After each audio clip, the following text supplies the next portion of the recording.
And I see people have joined. I can see the chat now. I know we switched things, but you're going to see why we switched orientation. But can you hear me?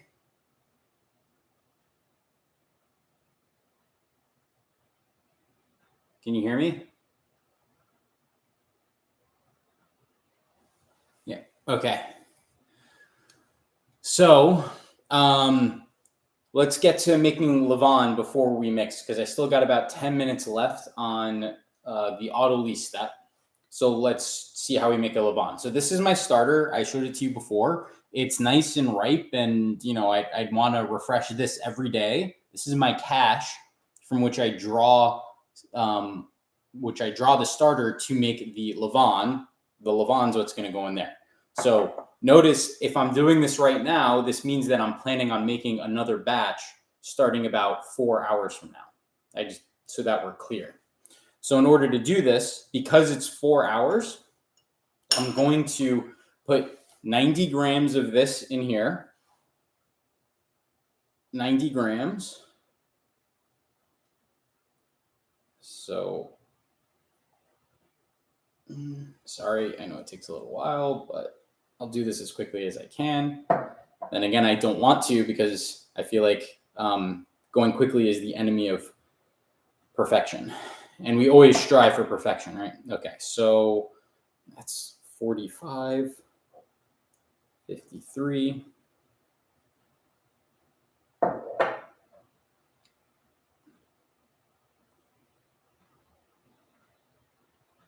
Come on. It's 80. Okay. So I'm going to put 90. Oh, that's a little too much. It's 93. That's okay, though, because, again, we're going to make sure that we are only putting 450 grams of the levain in. So I'm not as concerned about being crazy precise with this. So this has enough in there. I'm going to put in 184 grams of water. Now, the reason I know I said 90, 180, 180 before, because ideally you want to be able to put 450 grams of levain into your water when you first mix. I find that if you actually do those percentages, you don't quite get to 450 grams. So I put in a little bit more. I put 184 and 184. So 90, 184, 184. So I'm going to put 184 grams of water.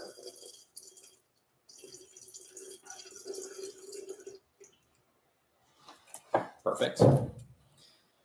I'm going to put 92 grams of all-purpose flour.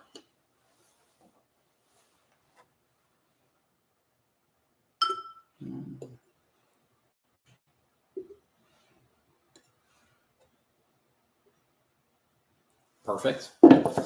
And 92 grams of whole wheat flour. Okay. So in total, if we're keeping track at home, to make the levain, which you should be doing this 4 hours before you're ready to start, about 4 hours, 90, 184, 184. It's okay if you're following along and you're trying this and you somehow have starter and you're doing this yourself. If you did 90, 180, 180, that's fine. You'll have a little bit less leaven. It might take a little bit longer to ferment, but it's not like it'll ruin it won't ruin anything. So I'm going to mix this up, make sure everything, it's not actually the easiest thing to mix up. Again, the whole purpose is you want to make sure everything is wet. If you see any dry bits of flour, you need to keep mixing. Then I'm going to scrape down the sides, actually. I'm going to scrape down the sides so that I can get a clear view of what's going on here. And it looks like everything's wet. Use a different finger than the one I licked my mouth with. So put that in there. Okay. And close it up. And then where did I put? Oh, let me go get my rubber band.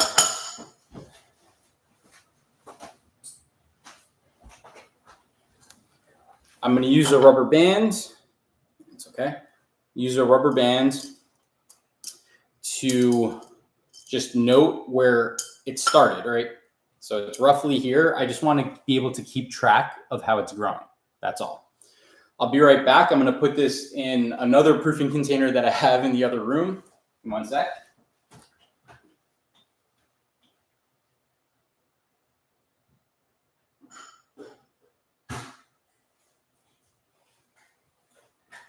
All right, and now I'm actually going to set a timer. Hey Siri, set a timer called Sourdough 2 for 4 hours. 4 hours. Okay, so now I know when that sourdough will be ready, when that levain will be ready for the next batch. Now I have my starter. I took from my starter, I sort of messed with its composition, so I'm going to give it a refreshment, and you're literally going to see how I do it. I'm going to take it. My garbage is right here. I'm going to scoop a lot of it into the garbage.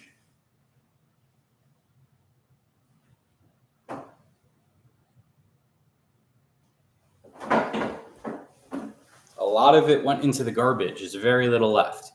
When you have a nice, mature starter, you only need a very little bit in order to refresh it so that you can keep it alive for the next batch. So in order to refresh it, I'm going to put in 100 grams of water.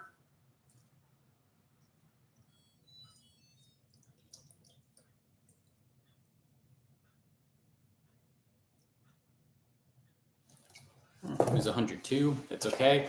I just want to put in equal parts water, equal parts flour.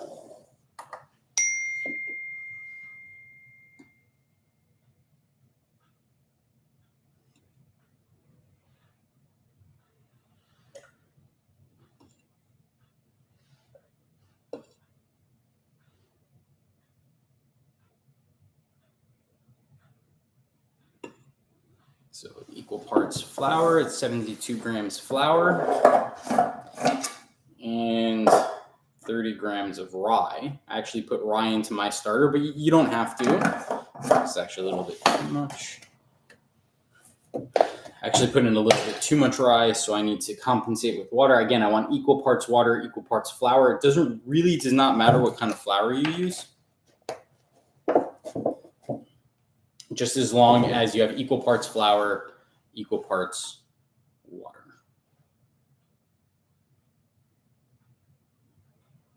Okay, so that's how you refresh your starter. Again, starter management's not really the point of this video. I feel like it's something that I would explain differently, and I'm happy to go over it. I hope you do come and get some starter from me. I really do hope you bake. It's really, really yummy food. So, okay. So I just refreshed this starter. Let me just wipe off the edges. I'll be right back.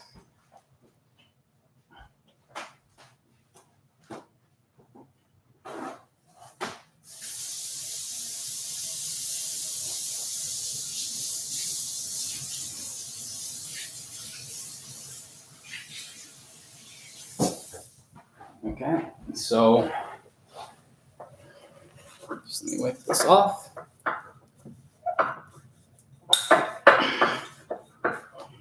And then we'll pick back up where we left off, okay? So starter is now good. This is good to just leave in a cabinet for 24 hours. Actually, when we come back to final baking, I'll show you what this kind of looks like at that time. You'll see it sort of rise. So I'll try to show you what a starter looks like as it's just going throughout its whole process. So let me put this away. Let me put my flours away, because we're now getting to the mixing step. So I'm going to need everything on. I'm going to need this whole counter, actually. Okay. Let me take this away. Actually.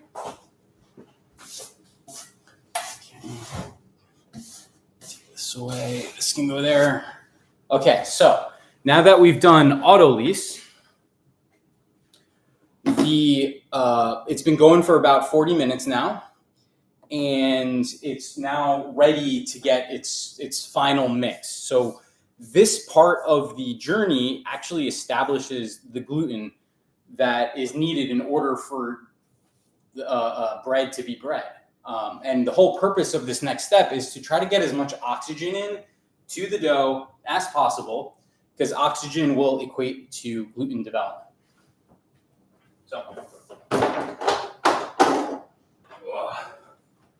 So if you want to take a look at what our mixture looks like right now, this is what the mixture looks like.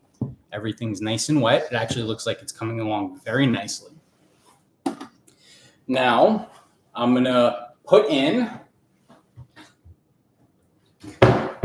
36 grams of sea salt. Do not use coarse salt. Use fine sea salt. Again, Kirkland Costco for the win. Kirkland's is a great brand. I'm going to want 36 grams of this, and I'm going to sprinkle it directly on.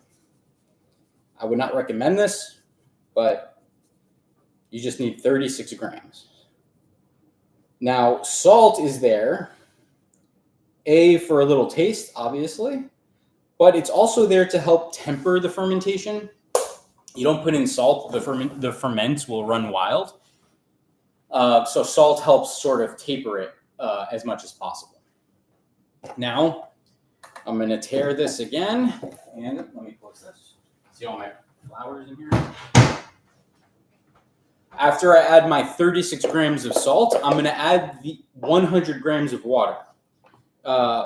This is a little bit of sort of a wash, and it's actually going to make our dough very easy to handle. And you're going to see why we need our dough to be very easy to handle. So I'm going to add 100 grams of this. Your dough is going to feel like it's very wet. 6, 7, 8, 9, 100. Perfect. Now I'm actually going to make sure that this is clear. I'm going to take this off, and I'm actually going to move to this side. So hello, I'm over here because you're going to see what I'm going to do. Okay. I'm going to take my hands, no water and no flour. You want your hands to be totally, you don't want to be adding anything else at this point. And I'm going to mix in the salt. I'm going to mix in the salt to the dough and then start to just sort of knead it together very nicely. Okay. It'll be very mushy and it'll, very mushy, very doughy, very wet. But the whole point is you want to sort of squeeze everything together in order to get the salt incorporated. And then we're going to take out the dough and actually really knead it and mix it together. So you don't actually have to knead it at this point. You could do something called a no-knead dough, which is you mix it together, make sure all the water is incorporated as best you can, and then just put it away and let bulk fermentation begin. However, I don't like to do that. I find that it doesn't give you as good gluten development as if you actually knead it. So the method I use is the most fun method. It's called the slap and fold method. To actually knead the dough. And again, the whole purpose of this is to get oxygen into your dough. So if you actually look at the dough right now, right? Nice dough. It's very wet. And this is a hefty amount of dough. This is almost 4 kilos of dough right here. So it's not the easiest to handle. Recommendation would be, if you're going to do this recipe, start with just make two loaves, maybe even just one loaf. So I'm mixing this together. Okay. Now, again, I want to try to get as much of the water incorporated as possible. And then I'm actually going to dump it out onto the counter with all the water that I can. I want to get as much water as I possibly can out there. Everything out there. Everything. Okay. Let's put the bowl aside for now. Now I'm going to do something called the slap and fold method. I'm literally going to pick it up, drop it, and then fold it over itself. Pick it up, drop, fold. Pick it up, drop, fold. Yes, your hands are going to get dirty, but it's a lot of fun. It's very wet right now, so I'm being quite gentle. But as soon as you'll see, a piece just like flew over there. It's very wet, but as you keep doing it, it'll sort of come together, get less wet. And you'll see it'll come together, then deform, then come together. Just power through. Pick up, fold. Pick up, fold. Down, fold. Down, fold. You're going to do this for a little bit until the skin on top here is nice and taut and smooth. Doesn't have to be perfect. Again, see, not nice, taut, and smooth. It like broke open. So we're just going to keep going, slap and fold. Pick it up from the middle, turn around, slap and fold. Slap, fold. Slap, fold.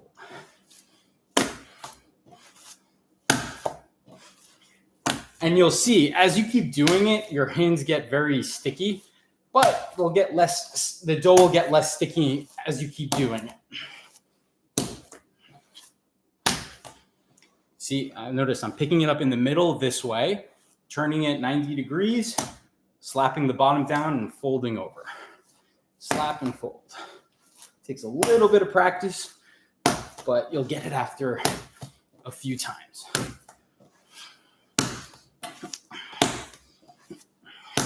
See, it's already starting to come together. I don't know if you can really see, but nice smooth skin, a little springy even. But that's the gluten developing here. Now, you might hear, oh, you might develop too much gluten. There's almost no way that mixing this by hand, I can develop too much gluten. But gluten development is what gives bread two particular properties: extensibility and elasticity. Extensibility is the bread's propensity to stretch, or like to stretch this way. Elasticity is, of course, sort of the rubbery property. If you stretch it, it'll spring back to its original form. And sourdough baking is all about getting that sweet spot. You can't have too much elasticity because then your dough can't really expand, and you can't have too much elasticity because then your dough will just become a blob. So not bad, coming together. Should take about 5 minutes.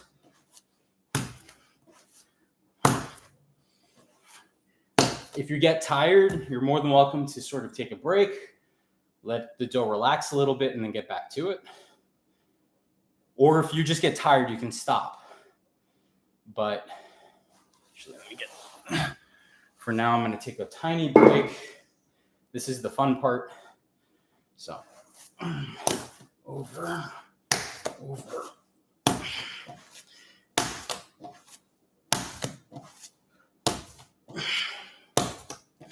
Yep, coming together. See, skin is forming. Let's maybe do the other side.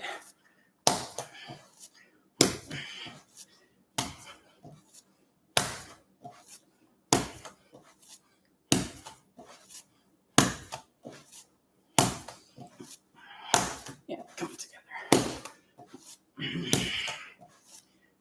Just for the sake of brevity, it's not perfect yet, but I'm going to kind of roll it into a little bit of a ball and put it back into my bowl. I'm going to wash my hands. I'll be right back.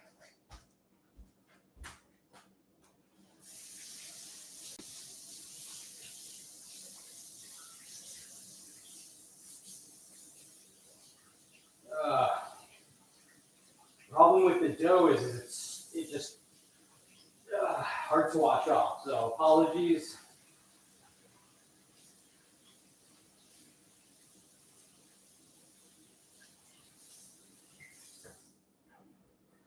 All right. So as you can see, the counter has all these little pieces of dough, and we'll clean it off before we get to the next part. All right. So I'm going to cover it back up, and I'm going to set 2 timers. Hey Siri, set a timer for 3.5 hours. 3.5 hours, starting now. And set another timer for 20 minutes. 20 minutes, starting now. All right, let's put it back in our proofing basket.